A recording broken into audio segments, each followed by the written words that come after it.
ಓಂ ಉಪದೇಶಭೇದಾನ್ನೇತಿ ಚೇನ್ನ ಉಭಯಸ್ಮಿನ್ನಪ್ಯವಿರೋಧಾತ್ ಓಂ ಪ್ರಣೇತಾ ಜ್ಯೋತಿರಿತ್ಯಾದ್ಯೈಃ ಪ್ರಸಿದ್ಧೈರನ್ಯವಸ್ತುಷು ಉಚ್ಯತೆ ವಿಷ್ಣುರೇವೈಕಃ ಸರ್ವೈಃ ಸರ್ವಗುಣತ್ವತಃ.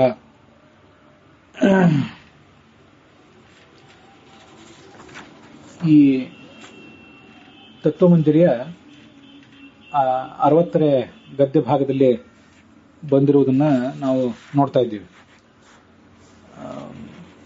ಗಾಯತ್ರಿ ಶಬ್ದ ವಾಚ್ಯನಾದವನು ಮತ್ತೆ ಜ್ಯೋತಿ ಶಬ್ದ ವಾಚ್ಯನಾದವನು ಒಬ್ಬನೇ ವಿಷ್ಣು ಅಂತ ನೀವೇನು ಹೇಳ್ತಾ ಇದ್ದೀರಿ, ಅದು ಸರಿಯಲ್ಲ. ಯಾಕೆಂದ್ರೆ ಆರಂಭದಲ್ಲಿ ಆ ಗಾಯತ್ರಿಯನ್ನ ಏನು ವರ್ಣನೆ ಮಾಡಿದ್ದಾರೆ ಅದು ದ್ಯುಲೋಕಸ್ಥವಾಗಿದೆ ಅಂತ ವರ್ಣನೆ ಇದೆ. ಮುಂದೆ ಜ್ಯೋತಿಯನ್ನೇನು ವರ್ಣನೆ ಮಾಡಿದ್ದಾನೆ ಅದು ದಿವಃ ಪರೋ ಜ್ಯೋತಿ ಎಂಬುದಾಗಿ ದ್ಯುಲೋಕದಿಂದ ದಾಟಿ ಇದೆ ಅಂತ ವರ್ಣನೆ ಮಾಡಿದ್ದಾರೆ. ಹೀಗೆ ದ್ಯುಸ್ಥತ್ವ ದಿವಃಪರತ್ವ ತ್ರಿಪಾದಸ್ಯಾಮೃತಂ ದಿವಿ ಎಂಬ ಮಾತಿನಿಂದ ಗಾಯತ್ರಿಗೆ ದ್ಯುಲೋಕ ಸ್ಥಿತತ್ವ ವರ್ಣಿತ ಆಗಿದೆ.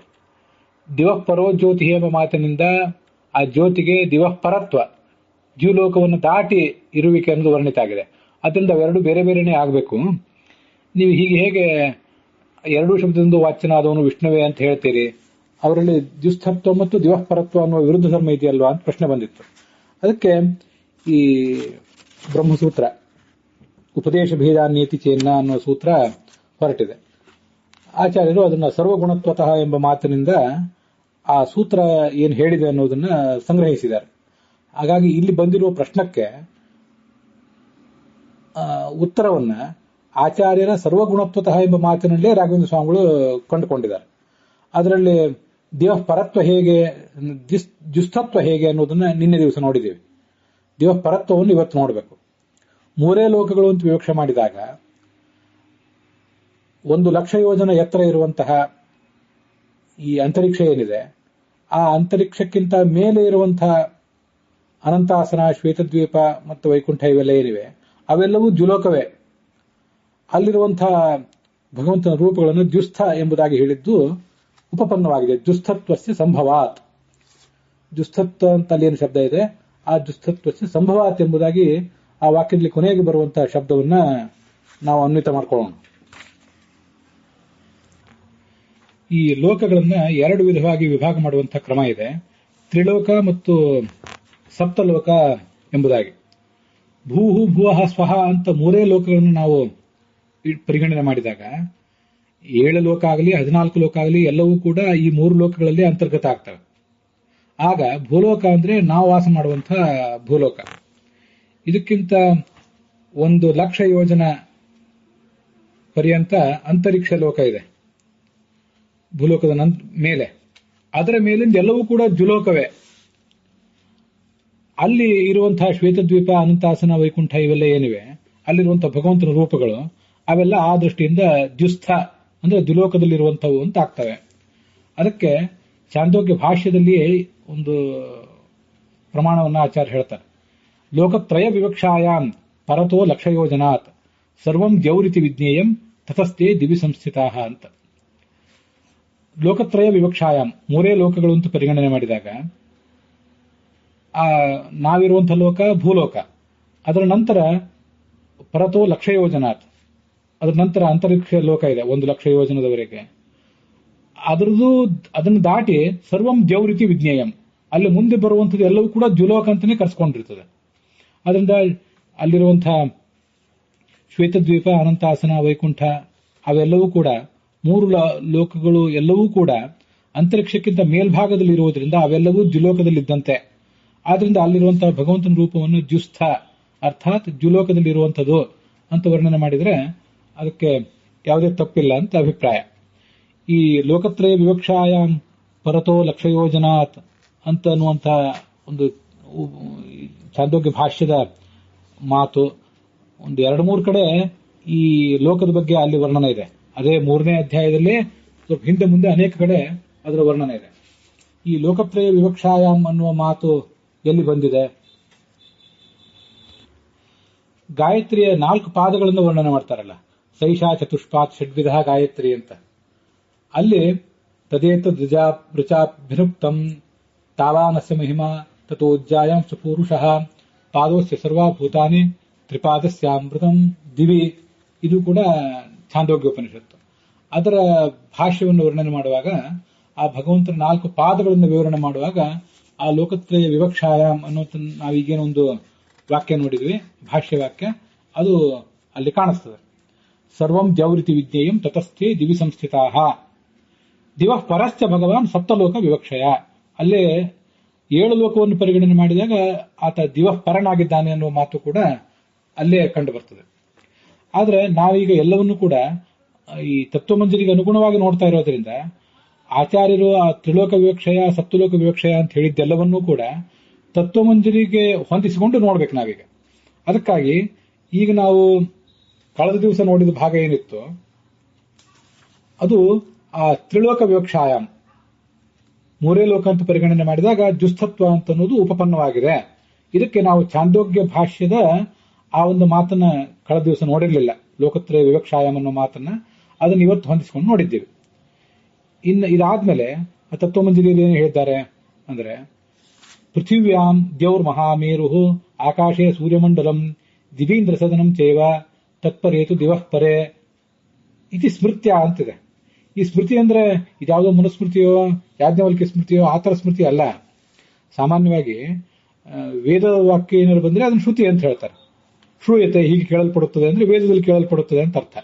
ಸ್ಮೃತಿ ಅಂದ್ರೆ ವೇದವಾಕ್ಯಕ್ಕಿಂತ ಭಿನ್ನವಾದದ್ದು. ಅದು ವೇದವ್ಯಾಸರು ರಚನೆ ಮಾಡಿದ್ದಾದ್ರೂ ಕೂಡ ಅಂಥವೆಲ್ಲವನ್ನು ಕೂಡ ಸ್ಮೃತಿ ಅಂತ ಹೇಳ್ತಿರ್ತಾರೆ. ಅದರಿಂದ ಅಲ್ಲಿ ಸ್ಮೃತ್ಯ ಅಂತಂದ್ರೆ ಛಾಂದೋಗ್ಯ ಉಪನಿಷತ್ನಲ್ಲಿ ಆಚಾರ್ಯರು ಕೋಟ್ ಮಾಡಿದಂತಹ ಸ್ಮೃತಿ ಅಂತ ಅರ್ಥ. ಅದ್ಯಾವುದೋ ಯಾಜ್ಞವಲ್ಕ್ಯಂದು ಮನುಸ್ಮೃತಿಯೋ ಅದಲ್ಲ, ಅದು ವೇದವ್ಯಾಸರೇ ರಚನೆ ಮಾಡಿದಂತಹ ಸತ್ತತ್ವ ಅನ್ನುವ ಗ್ರಂಥ. ವಸ್ತುತಃ ಅಲ್ಲಿ ಸತ್ತತ್ವ ಅನ್ನೋ ಗ್ರಂಥ ವೇದವ್ಯಾಸರಿಂದ ರಚಿತ ಅಂತ ಅಲ್ಲಿ ಬಂದಿಲ್ಲ. ಹಿಂದೆ ಅನೇಕ ಬಾರಿ ನಾನು ಹೇಳಿದ್ದೆ, ಆಚಾರ್ಯರು ವ್ಯಾಸರಿಂದ ರಚಿತವಾದ ಗ್ರಂಥಗಳು, ಲಕ್ಷ್ಮೀದೇವಿ ರಚನೆ ಮಾಡಿದ ಗ್ರಂಥ ಯಾವುದಾದ್ರೂ ಇದ್ರೆ ಅವು, ಮತ್ತೆ ತಾವು ತನ್ನದೇ ಆದ ಹಿಂದಿನ ರೂಪಗಳಲ್ಲಿ ರಚನೆ ಮಾಡಿದ ಗ್ರಂಥ, ತಾವು ಓದಿದ ಗ್ರಂಥ, ಇದನ್ನು ಬಿಟ್ಟು ಅವ್ರು ಯಾವುದನ್ನು ಕೋಟ್ ಮಾಡುವುದಿಲ್ಲ ಎಲ್ಲಿಯೂ ಕೂಡ. ಆದ್ರಿಂದ ಸತ್ತತ್ವ ಅನ್ನೋ ಗ್ರಂಥವು ಕೂಡ ವ್ಯಾಸ ರಚಿತ ಅಂತ ನಾನು ಹೇಳಿದೆ. ಅದನ್ನೇ ಸ್ಮೃತಿ ಅಂತ ತಿಳ್ಕೋಬೇಕು. ಆದ್ರಿಂದಲೇ ಈಗಿಲ್ಲಿ ನಾವು ನೋಡ್ತಾ ಇರೋ ಶ್ಲೋಕ ಇದೆಯಲ್ಲ, ಪೃಥಿವ್ಯಾಂ ದ್ಯೌರ್ ಮಹಾಮೇರು ಅಂತ, ಇದು ಕೂಡ ಸತ್ತತ್ವ ಅನ್ನೋ ಗ್ರಂಥದ ಒಂದು ವಾಕ್ಯ. ಆ ನಾವೀಗ ನೋಡ್ತಾ ಇರುವ ಶ್ಲೋಕ ಛಾಂದೋಗ್ಯದಲ್ಲಿ ಎಲ್ಲಿ ಬಂದಿದೆ ಅಂದ್ರೆ, ಮುಂದೆ ದ್ವಾರಪಾಲೋಪಾಸನೆಯ ಫಲ ಅಂತಿದೆ. ಆ ದ್ವಾರಪಾಲ ಉಪಾಸನ ಫಲವನ್ನು ವರ್ಣನೆ ಮಾಡುವಂತಹ ಪ್ರಸಂಗದಲ್ಲಿ ಈಗ ನಾವು ಆ ಗಾಯತ್ರಿಯ 4 ಪಾದಗಳನ್ನೇ ನೋಡಿದಲ್ಲ, ಅದಾದ್ಮೇಲೆ ಸುಮಾರು 8-10 ಪುಟಗಳ ನಂತರ ಈ ದ್ವಾರಪಾಲಕ ಉಪಾಸನೆ ಬಗ್ಗೆ ಬಂದಿದೆ. ಅಲ್ಲಿ ಈ ಪೃಥಿವ್ಯಾಂ ದೇವ್ರ ಮಹಾಮೇರು ಆಕಾಶೇ ಸೂರ್ಯಮಂಡಲಂ ದಿವೀಂದ್ರ ಸದನೆ ಚೈವ ತತ್ಪರೇತು ದಿವಃ ಪರೇ ಅನ್ನುವಂಥ ಸ್ಮೃತಿ ಅಂತ ರಾಘವೇಂದ್ರ ಸ್ವಾಮಿಗಳು ಏನು ಹೇಳ್ತಾರೆ. ಆ ಸ್ಮೃತಿ ಅಂದ್ರೆ ಸತ್ತತ್ವವೇ. ಅದಕ್ಕೆ ಅರ್ಥ ಏನು ಅಂತ ಈಗ ನೋಡೋಣ. ದ್ಯುಲೋಕ ಅಂತ ಅನ್ನುವಂಥ ಶಬ್ದ ಏನಿದೆಯಲ್ಲ, ದ್ಯು ಅನ್ನೋ ಶಬ್ದ ಇದೆಯಲ್ಲ, ಅದು ಒಂದೊಂದು ಸಂದರ್ಭದಲ್ಲಿ ಒಂದೊಂದು ಲೋಕವನ್ನು ಹೇಳ್ತದೆ. ಈ ಪೃಥ್ವಿಯಾಂ ದೇವು ಅಂತ ಏನು ರಾಘವೇಂದ್ರ ಸ್ವಾಮಿಗಳು ಕೋಟ್ ಮಾಡಿದ ಛಾಂದೋಗ್ಯ ಭಾಷ್ಯದ ಶ್ಲೋಕ ಇದೆಯಲ್ಲ, ಅದಕ್ಕೆ ಅರ್ಥ ಹೀಗೆ: ಈ ಪೃಥ್ವಿ ಲೋಕ, ಅದಾದ್ಮೇಲೆ ಅಂತರಿಕ್ಷ ಲೋಕ, ಹೀಗೆ ಅದಾದ್ಮೇಲೆ